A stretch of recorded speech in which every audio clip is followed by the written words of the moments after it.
I want to talk about Wild West Stockholm. This is the capital of Sweden. Gangland violence has gripped the Swedish capital. An 18-year-old rapper has been killed on a sports field. A second man shot dead. A bomb blast killing an innocent woman 25 years old, in her home, all within 12 hours.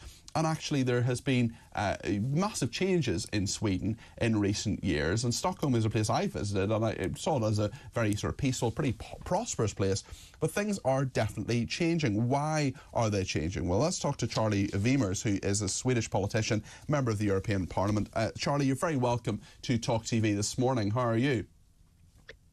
Thank you, I'm good. Thanks for having me. Well, thanks for coming on. Charlie, just paint a picture of what is happening in Sweden, because there is a lot changing. Why is it changing and what's happening? Well, what we're seeing now is not less than a national emergency. And don't take my word for it. One of the spokesmen for the police said on the 9 o'clock news this week that what we're seeing is low-intensive warfare. And we need to restore law and order now, but in order to do so, we need to be aware of the roots of this problem, and needs to be stated plain and clear. It has with decades of ultra-liberal migration policy to do. Sweden has undergone a demographic revolution. Today we have 20% of our population born outside the country. And the Swedish National Council for Crime Prevention found that 30% of all men living in Sweden born in Africa, 25 of those born in the Middle East, had been registered as suspects of a crime during the 4-year period they studied. More than half of all crime in Sweden is now perpetrated by individuals with a foreign background. And well, you reap what you sow. I mean, this is very, very interesting, because Sweden has always been a country where some form of immigration has happened, surely, but why is this happening now, do you think? Well, what the authorities have seen is that second-generation immigrants are more prone to violence and crime than first-generation immigrants, who often are more grateful for the fact that they have been able to come to the country. That it's happening right now is because of many years of a very naive policy with regards to immigration, with regards to deportations of criminal individuals with foreign passports.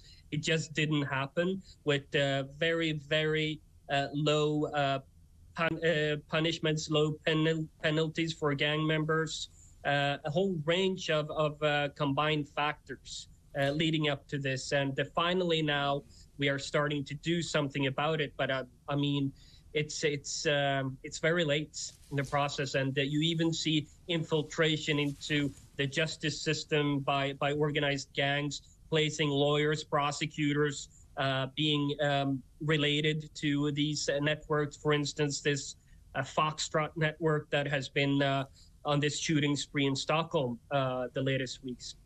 Yeah, it's interesting that Sweden's centre-right government has been tightening laws around gang-related crime. The head of Sweden's police, you referenced there earlier, has said that warring gangs have brought an unprecedented wave of violence to the country. I mean, we just don't, here in the UK anyway, we just don't think of Sweden as a particularly violent country. But how are people, ordinary citizens, reacting to this, and what are they asking their leaders to do, Christian? Charlie, sorry. No problem. A little less talk, a lot more action. That's what people want. They want to see a difference on the ground. And we are doing our utmost to deliver that. My party has for many years said that the military must be enabled to assist the police under police command, of course, but to actually strengthen the resources of the police that way. The Social Democrats was against that until a few months ago, and now they are demanding the government to do this reform. We are allowing for preventive wiretapping, finally. We are making it easier to deport criminal individuals, but a lot more needs to be done. And my party has said very clearly that we need to hold the police leadership to account, because they have been part of this very lax attitude towards gang violence for a long time, and I don't know how many frustrated police officers I met, not being supported in their efforts to fight crime. So we want to fire the leadership and replace them with someone who will proactively restore law and order.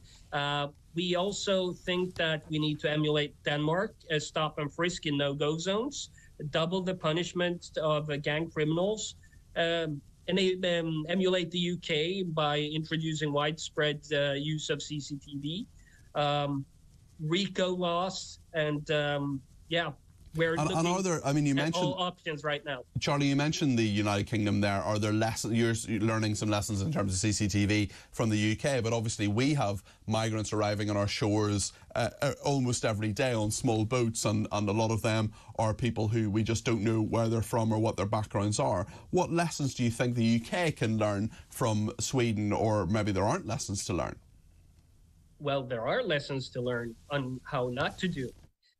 Don't let the situation go this far. I mean, the UK has, to a certain extent, similar problems in places like Bradford and other places. But I would say that what Britain is doing right now, discussing whether the Refugee Convention is applicable for our times, is a very important discussion. Is that debate going on?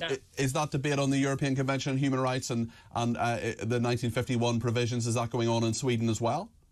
I intend to start that debate because it's necessary. Interesting. So we could possibly have an ally there. Charlie, thank you very, very much indeed. That's Charlie Weimers, who is a member of the European Parliament. He's a Swedish politician.